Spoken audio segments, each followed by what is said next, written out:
engkau sholat duha di 10 akhir Ramadan dengan sholat duha di 10 awal Dzulhijjah lebih utama di 10 awal Dzulhijjah.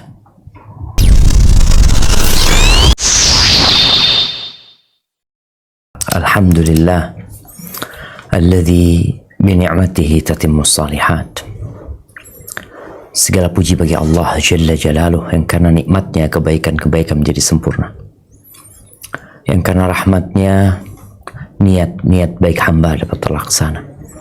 Allahumma salli wa sallim ala abdika wa rasulika sayyidina wa maulana Muhammadin wa ala alihi wa ashabihi ajma'in, amma ba'd. Ahibati fillah, emangnya ada apa dengan bulan Dzulhijjah? Kenapa teman-teman di kajian Pogi Jaya ini, Pogi ya, berinisiatif untuk mengadakan kajian dengan tema persiapan menuju Dzulhijjah? Ahibati fillah, manusia itu pelupa. Ya.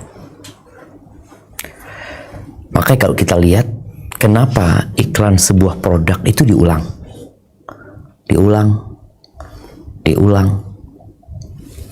sampai kadang-kadang dalam 1 jam pengulangannya itu bisa puluhan kali.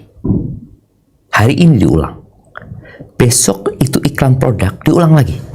Di jalanan kita lihat iklan itu begitu banyaknya. Kenapa mereka membuat itu? Karena mereka tahu manusia itu harus diingatkan. Bicara Dzulhijjah, sebenarnya bulan ini bulan yang tiap tahun berulang gitu. Tapi karena kita lupa, bahkan sebagian kita nggak peduli, nggak mau tahu dengan bulan Dzulhijjah. Ditambah lagi manusia ini pelaku dosa. Kullu bani Adam khata'. Yang terkadang sebagian kita terjebak dalam dosa yang membuat dirinya menjadi budak nafsu dan syahwatnya sehingga dia lupa. Tadi kita bicara manusia pelupa. Manusia adalah makhluk yang suka berbuat dosa. Dosa ini membuat dia menjadi budak nafsu dan syahwatnya sehingga lupa kalau dunia ini tempat transit aja gitu loh. Orang seharusnya di tempat transit itu ya siap-siap mau ngapain? Siap-siap mau berangkat gitu loh. Berapa banyak orang tuanya yang udah berangkat, pergi dan tidak pernah kembali. Berapa banyak anggota keluarga yang dia cintain kemudian pergi tanpa pamit juga. Dunia ini penjara. Ada banyak aturan di penjara. Nabi alaihissalatu wassalam mengatakan ad-dunya sijnul mu'min wa jannatul kafir. Dunia itu penjara buat orang beriman. Ketika engkau beriman, otomatis engkau merasakan di penjara. Otomatis. Dimanapun engkau berada, engkau menjadi orang terkaya di Indonesia, menjadi dokter yang paling ahli dalam bidangnya. Ketika engkau beriman, otomatis engkau masuk penjara.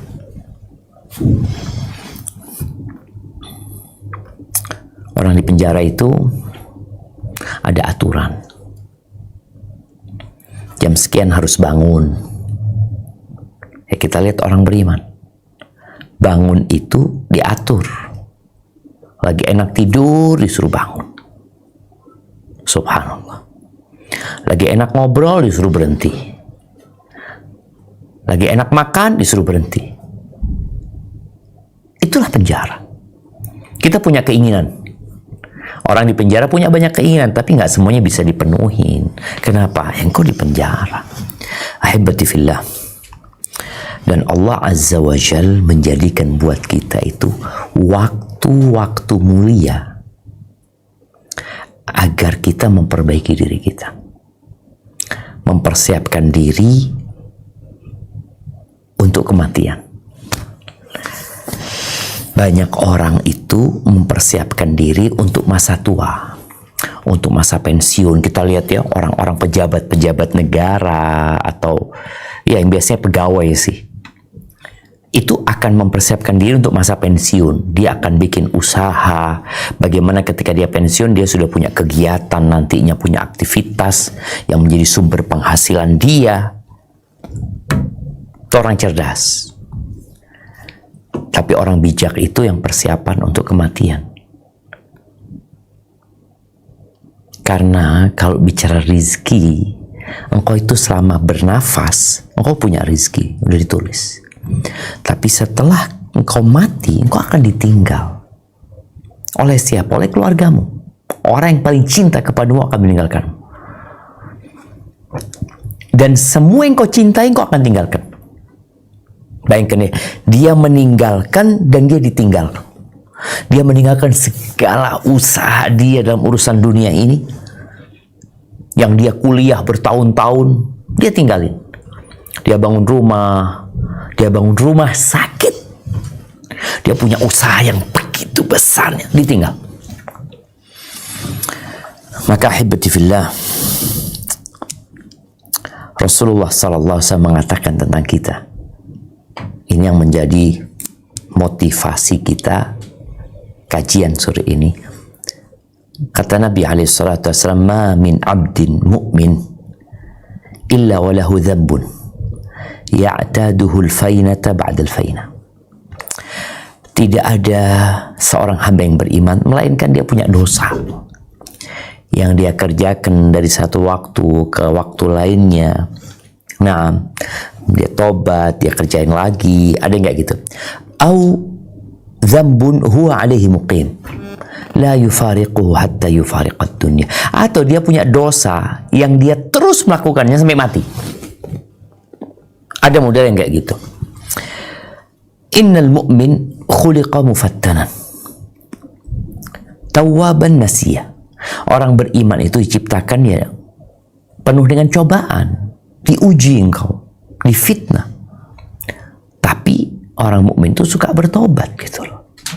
Bukan ketika dia berbuat dosa dia terus berbuat dosa, lupa, enggak. Nasiyah, dia pelupa. Tapi kata Nabi SAW, idza dzukira dzakar. Ini menjadi sebuah keutamaan buat seorang mukmin itu, kalau dikasih peringatan dia jadi ingat. Dia jadi ingat. Rawahu At-Tabrani dan disahihkan oleh Syekh Albani. Maka kajian kita hari ini dalam rangka mengingatkan. Kemarin Ramadan kita begitu semangatnya beribadah.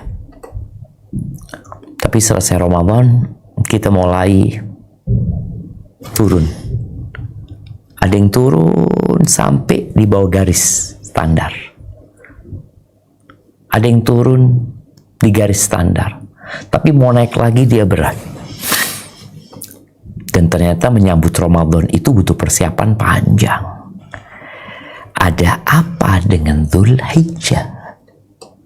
Kok kita nggak ngelihat ada flyer, ada pamflet ya untuk menyambut bulan Dzulhijjah? Kok Ramadan kan jelas selamat beribadah puasa di jalanan, di televisi. Ada nggak selamat beribadah di bulan Dzulhijjah? Jadi kalau persiapan yang pertama itu memang ilmu. Orang itu kalau tahu dengan sesuatu yang berharga, dia akan kejar, dia akan jaga, dia akan pelihara. Tapi ketika dia nggak tahu, ya dia nggak akan peduli ya. Contoh nih, orang punya cincin, dia dikasih cincin. Cincin itu permata atau berlian. Oke, berlian, tapi dia nggak tahu itu asli apa enggak. Ini biasa aja dia pakai sekedar buat gaya aja. Tapi ketika dia ngasih tahu, ngasih ilmu sama dia, dikasih tahu, "Mas, itu cincin berlian. Harganya 1,5 M." Pertanyaannya, bagaimana sikap dia menghargai itu cincin? Akan berbeda. Dan banyak di antara kita yang memang nggak punya ilmu tentang bulan-bulan Qamariyah, bulan-bulan Islam ini. Maka tolong dihafal. Coba dibuka firman Allah di surat At-Taubah ayat 36. Nah, surat At-Taubah ayat 36.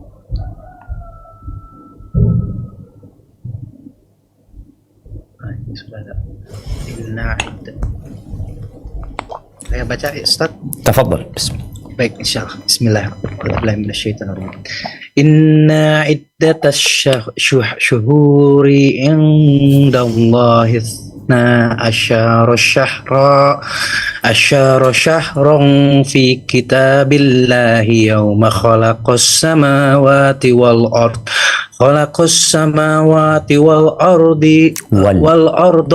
wal arda minha arba'atun hurum. Arba'atun hurum. Dzalika ad-dinul qayyim fala tazlimu fihinna anfusakum wa qatilul musyrikina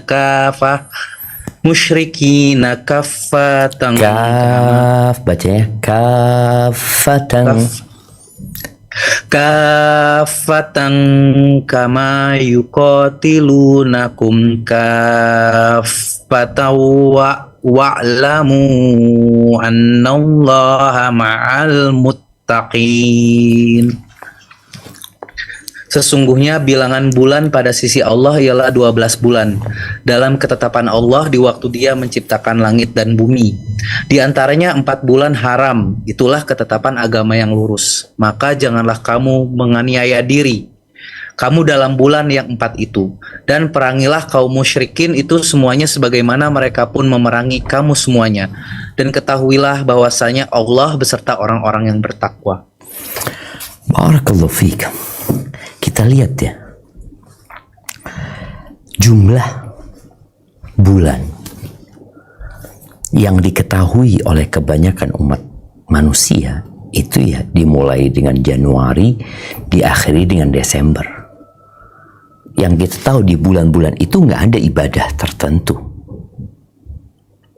Ibadah tertentu itu adanya di bulan-bulan yang ditetapkan oleh Allah Azza wa Jalla. Artinya manusia membuat sebuah bulan. Mungkin kalau bahasa dalam agama jadi bid'ah, sesuatu yang baru gitu ya. Ya, setiap agama, setiap peradaban, mungkin mereka punya kalender masing-masing, mereka punya hitungan bulan masing-masing ya. Nggak apa-apa. Mamanya orang Yahudi punya, orang Nasoro punya, orang Cina punya, orang Konghucu punya. Tapi kita ini umat Islam, dia memiliki bulan yang penetapannya ditetapkan oleh Tuhan pencipta langit dan bumi. Bukan hasil karya manusia. Allah sebut, Inna iddatasy syuhuri indallah, di sisi Allah itu 12 bulan. Di kitab ketetapan Allah pada hari penciptaan langit dan bumi. Bayangin. Di antara 12 bulan itu ada 4 bulan haram. 4 bulan haram. 3 nyambung, 1 terpisah. 3 nyambung, nah, yang pertama yang nyambung itu yang kita sekarang lagi di penghujung bulan tersebut. Dzulqa'dah, kemudian Dzulhijjah, kemudian Muharram. Yang terpisah itu Rajab. 4. Allah katakan, ini bicara tadi ilmu. Ketika engkau tahu engkau di bulan haram, engkau harus tahu ada aturan yang ditetapkan berkaitan dengan bulan haram ini.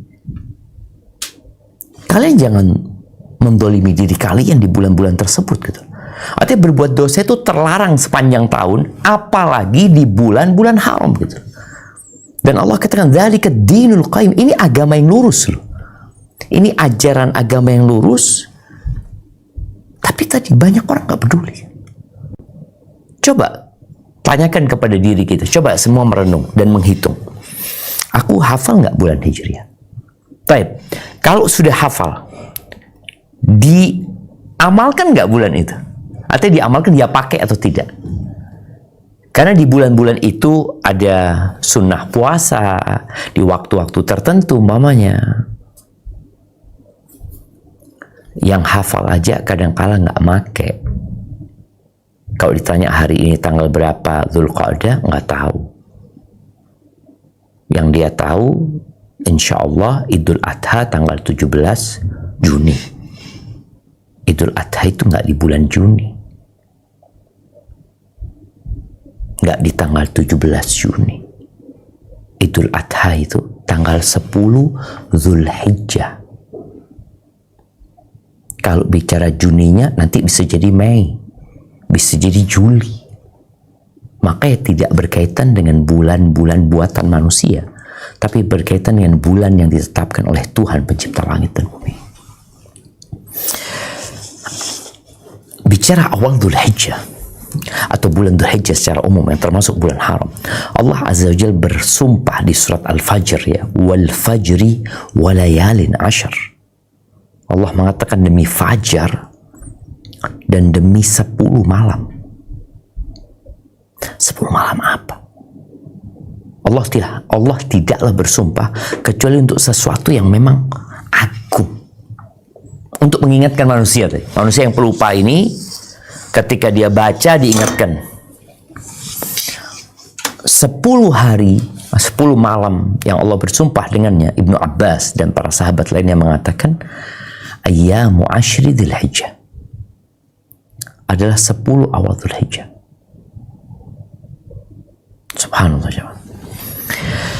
Bicara 10 awal Dzulhijjah ini, Rasulullah sallallahu alaihi wasallam bersabda sebagaimana diriwayatkan oleh Imam Bukhari, "Ma min ayyamin al-amalu salihu fiha ahabbu ila Allah min hadhil ayyam."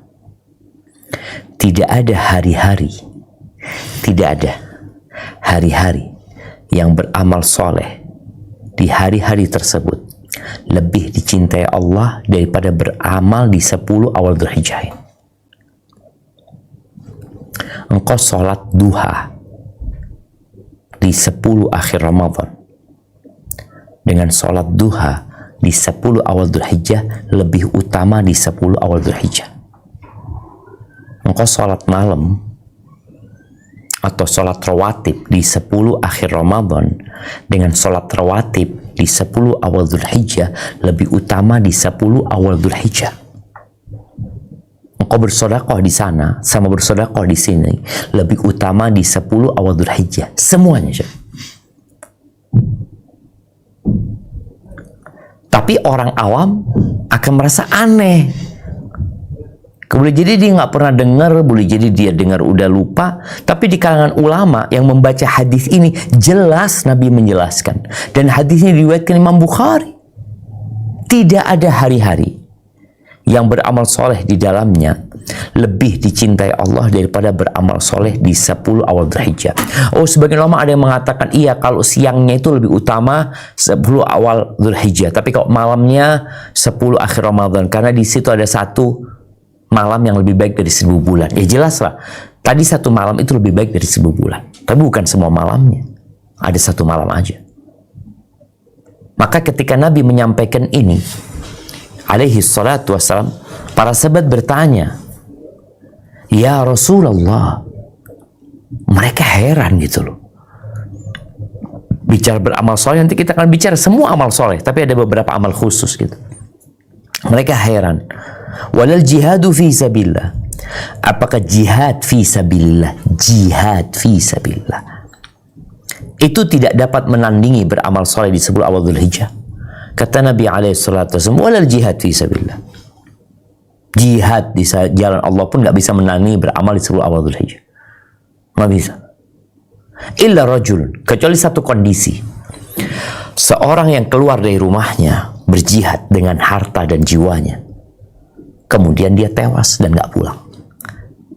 Artinya kita tahu pahala mujahid ya. Mungkin Anda ingatkan kembali seperti apa sih pahala orang yang berjihad di jalan Allah Azza wa Jalla, supaya kita kebayang bahwa ternyata beramal soleh di 10 awal Dzulhijjah ini lebih baik dari jihad, kecuali jihad yang orang itu mati. Berarti kalau orang itu pulang ke rumahnya, menang itu pasukan, Berarti beramal di 10 awal Dzulhijjah lebih utama. Iya. Pahala jihad fi sabilillah ini diriwayatkan Imam Bukhari dan Muslim. Datang seorang laki-laki kepada Nabi alaihi salatu wassalam, lalu dia mengatakan, dullani ala amalin ya'dilul jihad, mengorbankan jiwa raganya. Mungkin dia cacat seumur hidup, kehilangan tangannya, kehilangan matanya.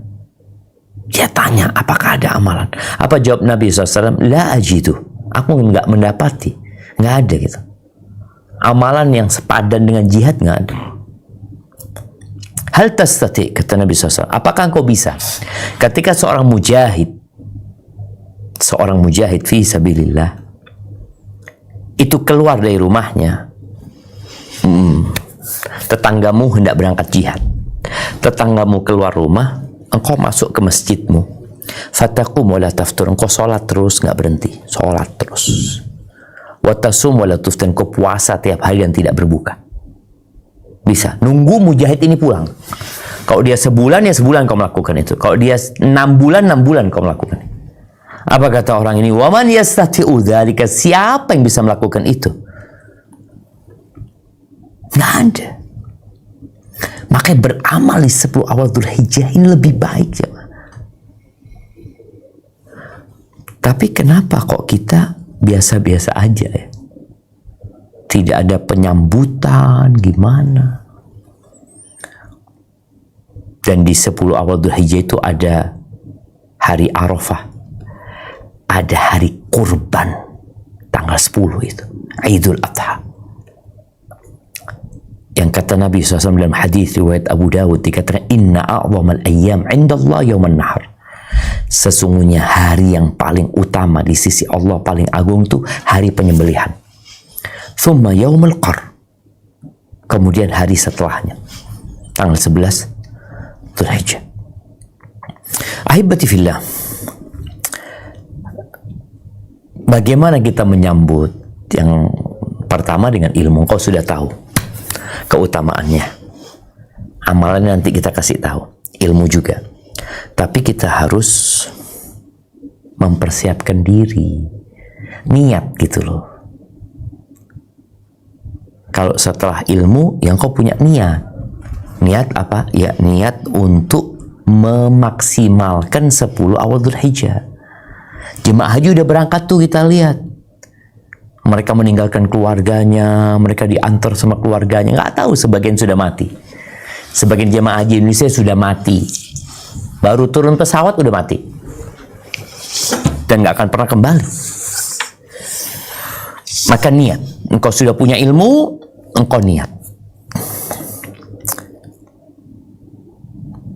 Kalau waktu Ramadan, orang persiapannya apa? Oh, persiapan beli sirup, beli kurma. Bukan persiapan itu. Gitu. Niat engkau mau beribadah. Apa kata Allah di surat At-Taubah ayat 46, menceritakan tentang orang-orang munafik yang ngomong doang. Oh, pinter ngomong. Tapi prakteknya nggak ada apa-apa dia. Menghayal jadi. Apa kata Allah di At-Taubah ayat 46? Coba kita baca.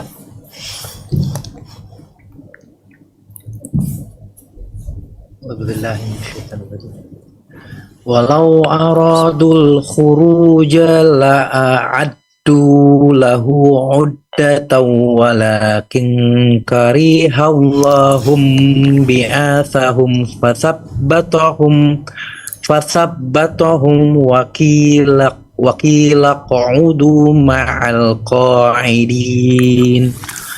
Dan jika mereka mau berangkat, tentulah mereka menyiapkan persiapan untuk keberangkatan itu. Tetapi Allah tidak menyukai keberangkatan mereka. Maka Allah melemahkan keinginan mereka dan dikatakan kepada mereka, tinggallah kamu bersama orang-orang yang tinggal itu. Allahu Akbar, lihat jemaah. Ketika orang ilmu nggak punya, nggak belajar fikih tentang 10 awal Dzulhijjah, dia nggak akan punya keinginan. Kalau engkau benar punya keinginan, engkau akan mempersiapkan diri. Orang kalau dikatakan, kau mau berangkat, kata dia, iya insya Allah aku berangkat. Berangkat apa? Aku mau berangkat mudik nih. Benar, insya Allah. Loh, kok nggak siap-siap? Engkau kok nggak siap-siap? Bohong engkau. Iya. Ketika orang ngomong dia mau mudik, tapi ternyata dia nggak mempersiapkan diri, oh bohong berarti. Karena semua butuh persiapan. Maka kalau ada orang mau menyambut 10 awal Dzulhijjah, persiapan yang pertama belajar. Ya sekarang ini kita mempersiapkan diri. Belajar ilmu sebagai bentuk keseriusan kita. Yang kedua bertobat. Engkau benar mau menyambut bulan Dzulhijjah, bertobat. Kenapa? Ada banyak amalan yang perlu kita berlomba-lomba mengamalkannya. Kalau kita nggak tobat, kita akan lemah untuk mengamalkannya. Karena dosa ini seperti sumbatan-sumbatan yang ada di jantung. Dosa itu membuat karat di jantung. Sebagaimana kita tahu orang yang kena penyakit jantung itu susah dia beraktivitas. Bahkan kalau serangan jantung itu datang, oh dia seperti tertindih sesuatu yang berat sekali, susah bernafas, keringat dingin. Maka bersihkan hatimu. Ketika seorang istighfar, mohon ampun sama Allah, noktah hitam di hatinya itu dibersihkan. Kemarin engkau sudah tobat sebelum Ramadan. Masuk Ramadan kau bersih-bersih diri. Masuk Syawal kembali berbuat dosa. Dzulqa'dah ya ada sedikit dosa ini dan itu. Dzulhijjah tobat sama Allah Azza wa Jalla. Allah mengatakan wutubu ilallahi jami'an. Taubatlah kalian semuanya. Oh enggak, anak enggak termasuk pelaku dosa. Orang yang merasa bersih itu orang yang enggak bersih. Orang yang merasa kotor itu orang yang sedang bersih-bersih diri. Ayyuhal mu'minun la'allakum tuflihun. Wahai orang-orang beriman, agar kalian selamat gitu.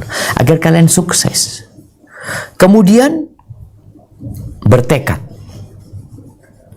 untuk memaksimalkan amalan di 10 awal Dzulhijjah. Ada tekad. Tekad itu dengan buat program ya. Apa kalau amalannya haji ya berangkat haji, amalannya kurban ya nabung gitu loh. Insya Allah aku mau beli gitu loh. Fulusnya nggak dibuat hal-hal lain, enggak lah. Nanti itu insya Allah habis hajian aja. Karena dia enggak, aku mau berkorban gitu loh. Jadi kesungguhan untuk memanfaatkan kesempatan ini, kemudian meninggalkan kemaksiatan. Jadi tobat, kemudian menjauhi kemaksiatan. Udahlah, jauhi kemaksiatan, jauhi kawan-kawan yang mengajakmu untuk foya-foya, mengajakmu untuk maksiat, atau mengajakmu untuk hal-hal mubah. Sudah, mau liburan ini tunggu dulu lah. Ini 10 awal Dzulhijjah ini nggak tergantikan gitu loh. Kalau untuk bermain-main, jalan-jalan nanti. Oh kan liburan, iya. Liburan. Tapi hari ini nggak tergantikan. Ahibati fillah, dari 355 hari dalam setahun, bukan 365, kita bicara bulan-bulan Allah Azza wa Jalla. 355 hari kira-kira. Ada 10 hari. Kemarin 10 hari di akhir Ramadan. Ini 10 hari di awal Dzulhijjah. Yang perlu kita mempersiapkan diri. Kalau bicara amalan apa saja, maka amalan yang pertama tentunya pelaksanaan ibadah haji. Dan haji ini rukun Islam. Kalau bicara rukun ya kewajiban, orang nggak boleh enggak gitu loh. Tapi kan ada amalan yang anjuran. Haji lagi. Haji itu sekali wajibnya. Tapi kalau engkau punya rezeki, boleh haji lagi. Dan kata Nabi alaihi salatu wassalam, al-umratu ila al-umrati kafaratun lima bainahuma. Dari satu umrah ke umrah selanjutnya itu penghapusan dosa untuk yang diantara keduanya. Wal hajjul mabrur laisa lahu jazaa'un illa al-jannah.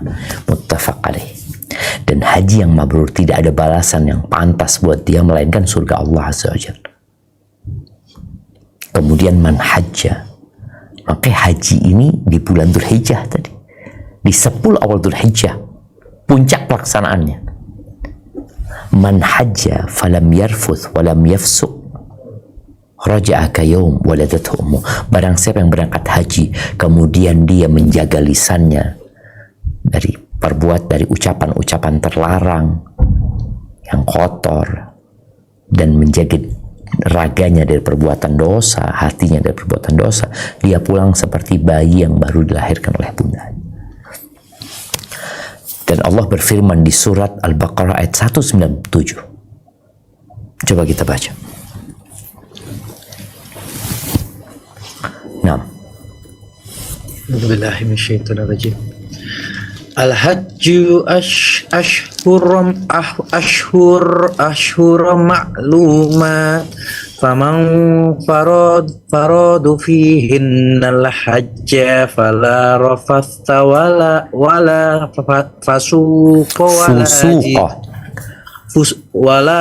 fusuqa wala jidala fil hajj wala jidala fil hajji wa ma taf'alu min khairi ya'lamhu Allahu wa tazawwadu fa inna khairaz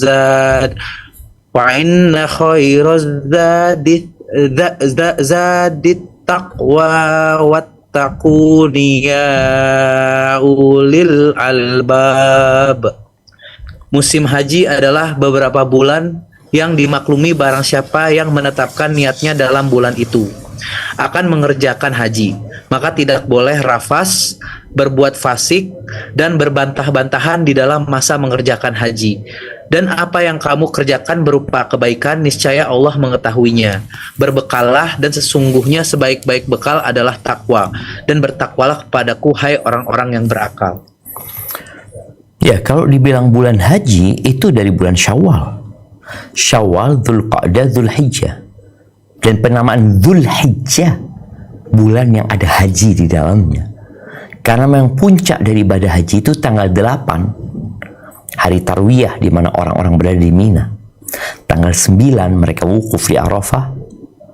Tanggal 10 mereka lempar jumrah dan menyembelih hewan kurban mereka. Kemudian tanggal 11, tanggal 12, tanggal 13. Itu. Dan disebutkan di ayat yang baru saja kita baca. Kebaikan apapun yang kalian lakukan, Allah tahu. Sehingga seorang ketika berbuat, nggak usah nunggu dilihat orang, nggak nunggu balas budi orang, udah nggak ada. Dan bicara bekal takwa, menjalankan perintah, menjauhi larangan. Maka, dan haji ini adalah ibadah yang spesial buat para wanita khususnya. Ketika para wanita hendak berjihad, kata Nabi SAW, lakunna jihadun la qitada fi. Kalian punya jihad yang ada perang di dalamnya. Yaitu apa? Haji mabrur. Haji yang mabrur. Baik, itu amalan yang pertama. Amalan yang kedua, puasa. Di 10 awal Dzulhijjah ini, perbanyak puasa. Karena kita tahu, ibadah puasa ini memiliki keutamaan tersendiri. Di antara ibadah-ibadah yang lainnya. Kullu amal ibni Adam lahu illa shaum, kata Allah Azza wa Jalla dalam sebuah hadis qudsi. Semua amalan Adam itu milik dia, hitungannya udah jelas. 1 dilipat gandakan jadi 10, jadi 700 kali lipat dari kelipatan yang Allah kehendaki. Kecuali puasa. Puasa itu milikku, kata Allah. Aku yang akan memberikan pahala. Maka yang kemarin puasa Ramadan, kemudian puasa Syawal, alhamdulillah, di bulan Dzulhijjah ini puasa dari tanggal 1 sampai tanggal 9. Nah, khususnya tanggal 9, artinya nggak harus, kita bicara nggak harus. Puasa yang wajib cuma Ramadan. Engkau nggak mau puasa sepanjang tahun kecuali Ramadan, kau sudah menjalankan kewajiban. Tapi kita tahu berapa banyak orang yang puasa. Rubba sha'imin, kata Nabi SAW, haddu min siyamihi al-ju' wal atash. Dia tidak mendapatkan apa-apa kecuali lapar dan haus. Dan ibadah puasa sunnah ini itu menyempurnakan yang wajib, yang kurang-kurang tadi. Tadi bicara puasa di tanggal 1 atau mau puasa tanggal 2-nya, tanggal 3 bebas. Yang penting di 10 hari ini kita boleh puasa 9 hari. Boleh puasa. Dianjurkan memperbanyak ibadah apa saja, karena bicara bicara hadis Nabi SAW, amal soleh apa aja. Kemudian ada puasa Arafah. Jadi kalau yang nggak mau puasa, usahakan puasa Arafah, tanggal 9 Dzulhijjah. Kenapa? Ketika Nabi SAW ditanya tentang puasa Arafah, ahtasibu ala Allah an yukaffir as-sanata allati qablah wa allati ba'dah. Aku berharap puasa Arafah itu menghapuskan dosa tahun lalu dan tahun yang akan datang, tahun sebelumnya dan tahun sesudah. Bayangin, ini menunjukkan kita banyak dosa, jemaah. Dan Al-Imam Nawawi menyebutkan puasa di 10 awal Dzulhijjah, khususnya tanggal 1 sampai tanggal 9 ini, beliau mengatakan mustahab istihbaban syadidan. Itu sangat dianjurkan sekali. Ada beberapa riwayat dari istri-istri Nabi, kalau nggak salah Hafsah, yang dia mengatakan Nabi SAW kana la yad'u siyama tis'i Dzulhijjah. Nabi nggak meninggalkan puasa 9 hari Dzulhijjah. Dan di antara sahabat melakukannya adalah Abdullah bin Umar radhiyallahu anhu. Dia puasa tanggal 1 sampai tanggal 9 ya. Tapi sekali lagi, ini bukan sebuah kewajiban. Ada hadis Aisyah yang mengatakan, aku nggak pernah ngelihat Nabi SAW puasa di 10 awal Dzulhijjah. Maka para ulama menyebutkan, ya Aisyah menyebutkan apa yang dia ketahui. Dan Hafsah menyebutkan apa yang dia lihat, apa yang dia ketahui juga gitu. Artinya boleh jadi di beberapa tahun Nabi nggak puasa, karena kan Nabi nggak selalu nginep di rumah istrinya. Artinya beliau nginep di rumahnya Aisyah dalam 9 hari sekali gitu. Sedangkan Hafsah menyebutkan Nabi puasa. Makanya Abdullah bin Umar puasa. Tapi sekali lagi, ini puasanya nggak wajib. Tapi sebuah kemuliaan dan keutamaan. Terus sholat malam. Amal apa saja? Karena kita tahu sholat malam ini, sebelum bicara sholat malam ya, memperbanyak sholat lah. Memperbanyak sholat sunnah di 10 awal Dzulhijjah. Sholat sunnah apa aja? Mulai dari yang rawatib, mulai yang duha ya, mulai sholat di antara dua adzan, yang di antara adzan dan iqamah, kemudian sholat sunnah mutlak, sholat malam. Karena kata Nabi SAW, as-salatu khairu mawdu'. Sholat itu sebaik-baiknya ibadah yang ditetapkan, yang diletakkan itu sholat. Faman sya'a falyastakthir, man sya'a falyastaqil. Yang mau silahkan diperbanyak sholatnya. Yang mau dikitin terserah gitu loh. Kita tidak bicara kewajiban. Kalau kewajiban ya mau nggak mau harus kau lakukan. Tapi disinilah kalau bicara cinta, Allah itu akan mencintai orang yang bukan hanya mengerjakan yang wajib, ditambahi yang sunnah, yang sampai Allah cinta kepada dia. Maka usahakan ya kita punya perencanaan. Engkau di 10 awal Dzulhijjah, umpamanya aku akan sholat 40 rakaat, 17 wajib, 11 sholat malam, 12 rawatib. Oh, kayaknya kurang. Aku mau sholat 60 rakaat.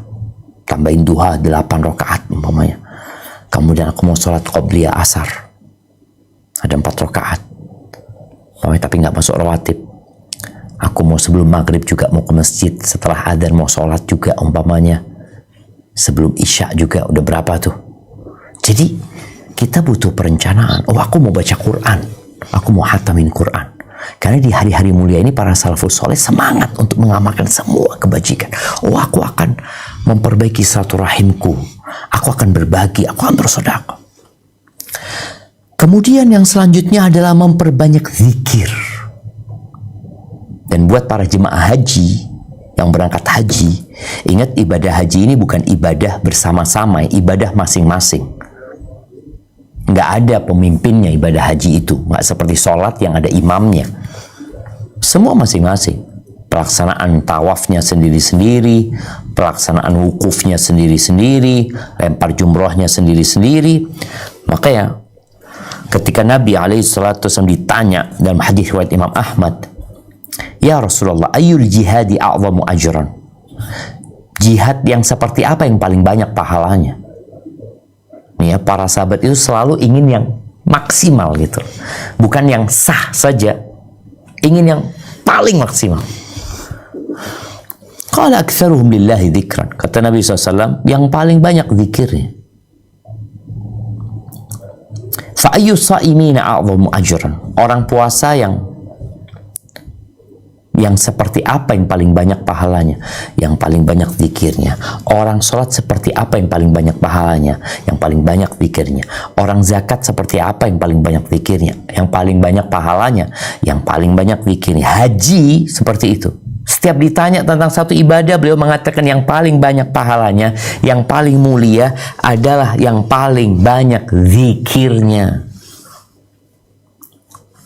Kata Abu Bakar Siddiq radhiyallahu anhu, "Ya Abu Hafiz, dhahaba dzakiruna bi kulli khair." Ngomong sama Umar.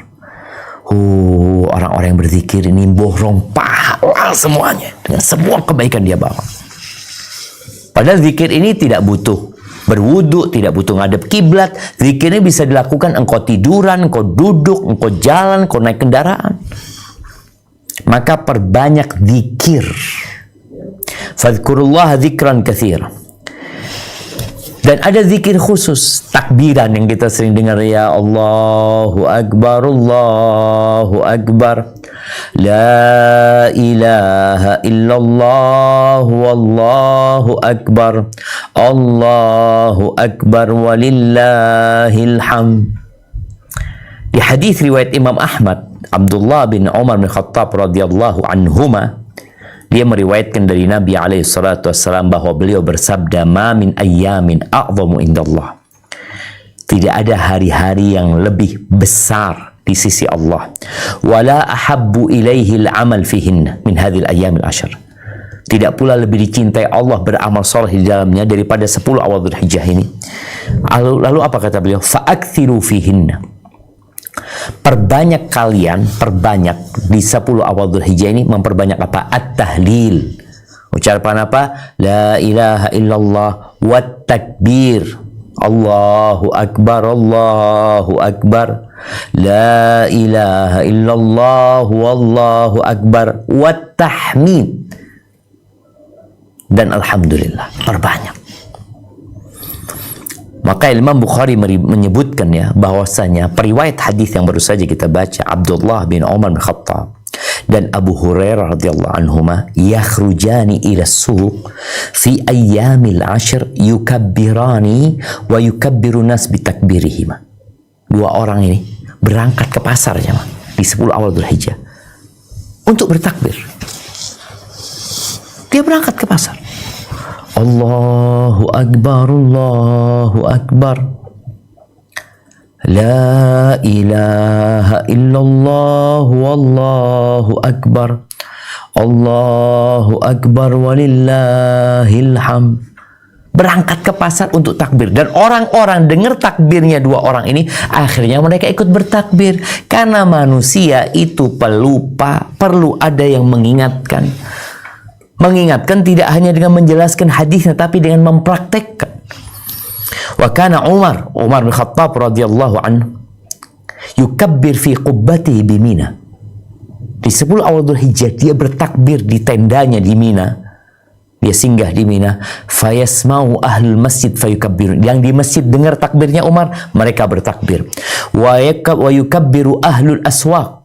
Dan orang-orang di pasar dengar takbirnya Umar, mereka ikut takbir. Sampai Mina itu bergetar dengan takbir. Subhanallah. Maka dianjurkan bertakbir dan mengangkat suaranya sebagaimana dipraktekkan oleh para sahabat Nabi. Sebagian ulama berpendapat dianjurkan bertakbir itu ketika melihat hewan ternak. Ketika sekarang kan kita ngelihat ya, Nanti ketika sudah masuk 10 awal Dzulhijjah, kita melihat ada orang jualan hewan ternak di pinggir jalan, atau ada orang sedang memelihara hewan untuk dikurbankan, maka dianjurkan ketika melihat itu bertakbir. Melihat hewan, Allahu Akbar, Allahu Akbar, La ilaha illallah, Wallahu Akbar, Allahu Akbar, walillahil hamd. Adapun Imam Ahmad mengatakan dianjurkan secara mutlak ya. Secara mutlak dianjurkan. Nggak nunggu ngelihat hewan ternak, apalagi di kota-kota besar yang mungkin sulit melihat hewan ternak. Kemudian dianjurkan takbir setelah sholat ya. Setelah sholat dianjurkan untuk bertakbir. Ini dimulai sejak fajar hari Arafah ya. Disebutkan oleh para ulama, tinggal masalah berapa kali bertakbir. Jadi setelah kita membaca Astaghfirullah, Astaghfirullah, Astaghfirullah, Allahumma antas salam, ya baca la ilaha illallah, kemudian kita membaca takbir. Taib, kemudian bersedekah. Kita tahu fadilah sedekah ya. Jangan bakhil. Engkau punya rezeki nih 10 awal Dzulhijjah, kesempatan untuk bersedekah, untuk berbagi. Tapi kalau engkau punya rezeki sekarang, ya udah bagikan sekarang. Jangan nunggu bulan Dzulhijjah, karena boleh jadi engkau nggak sampai ke bulan Dzulhijjah. Walaupun kita tinggal sepekan lagi masuk bulan Dzulhijjah. Perbanyak sedekah, dan kata Nabi SAW, "Mana qasad sadaqatun min mal." Ingat, sedekah itu tidak mengurangi harta, dan yang engkau sedekahkan sejatinya itu adalah pemberian Allah Azza wa Jalla. Itu dari Allah. Engkau yang keluarkan bukan duitmu sebenarnya. Duitnya Allah Azza wa Jalla. Kemudian berkurban.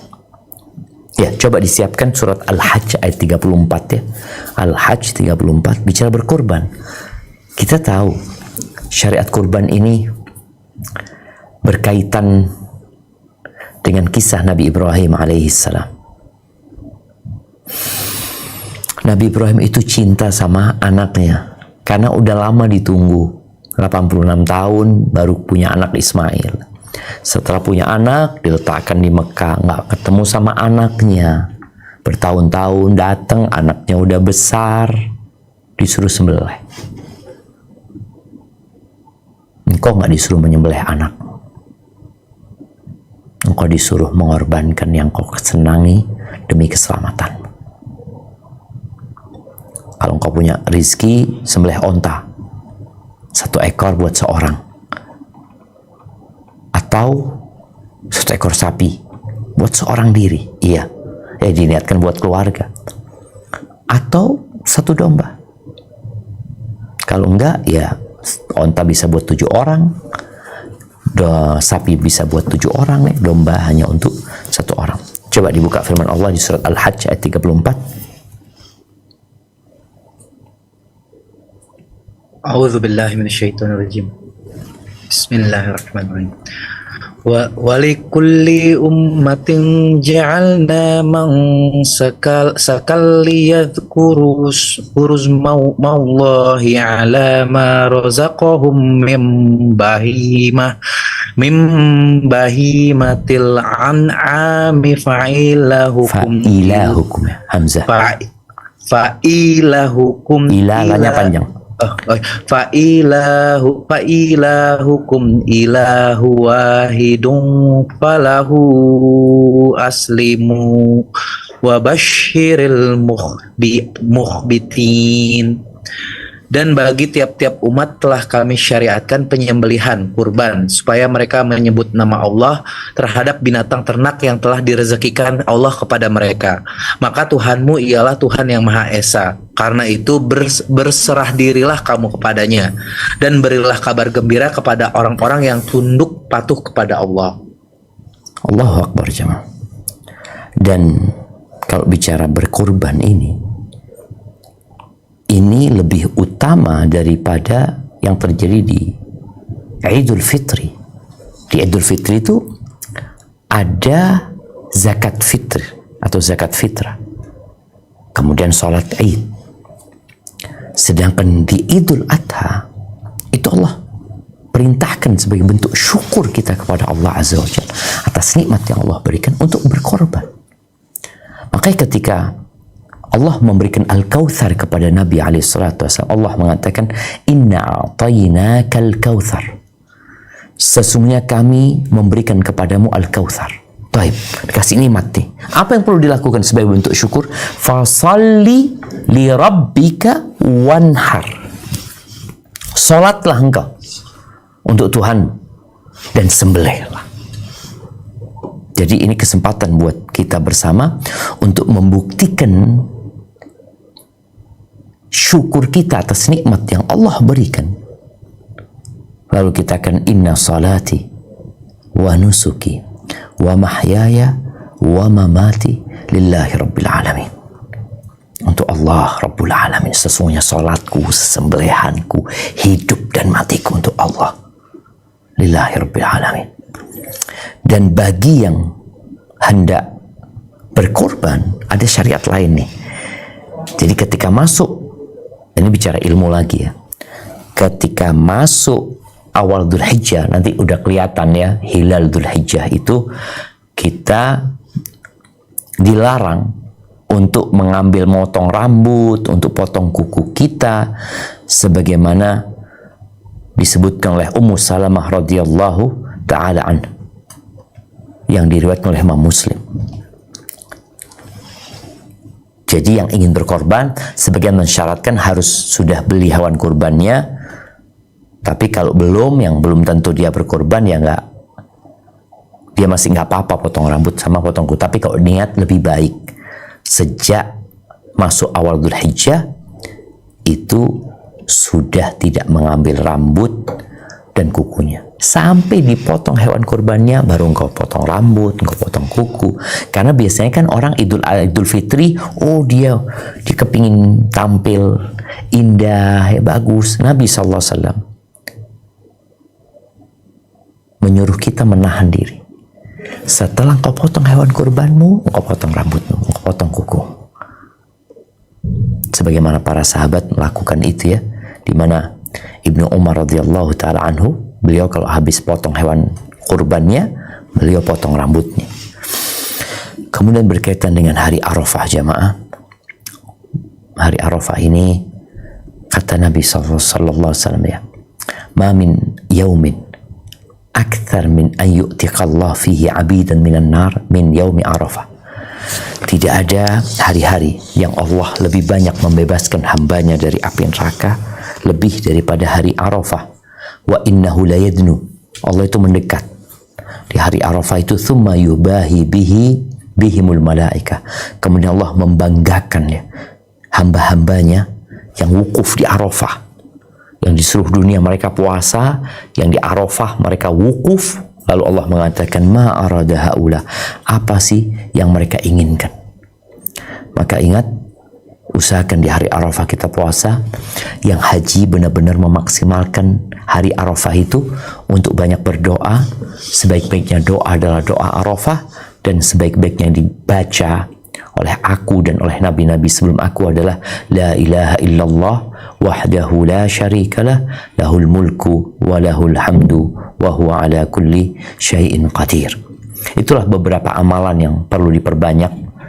Ya, di antara amalan lain tentunya tadi kita sebutkan membaca Al-Quran, beristighfar, berbakti kepada orang tua, menyambung silaturahim, menyebarkan salam, berbagi makanan, memperbaiki orang-orang yang bertikai, amar ma'ruf nahi mungkar, menjaga lisan dan kemaluan, jaga matanya, ya, mengunjungi orang sakit, mensolatin jenazah. Apa aja lah jemaah amal soleh, pokoknya 10 hari itu maksimalkan kita memperbanyak amal soleh. Barakallahu fiik. Itu mungkin yang dapat Anda sampaikan buat kesempatan kali ini. Kurang lebihnya mohon maaf.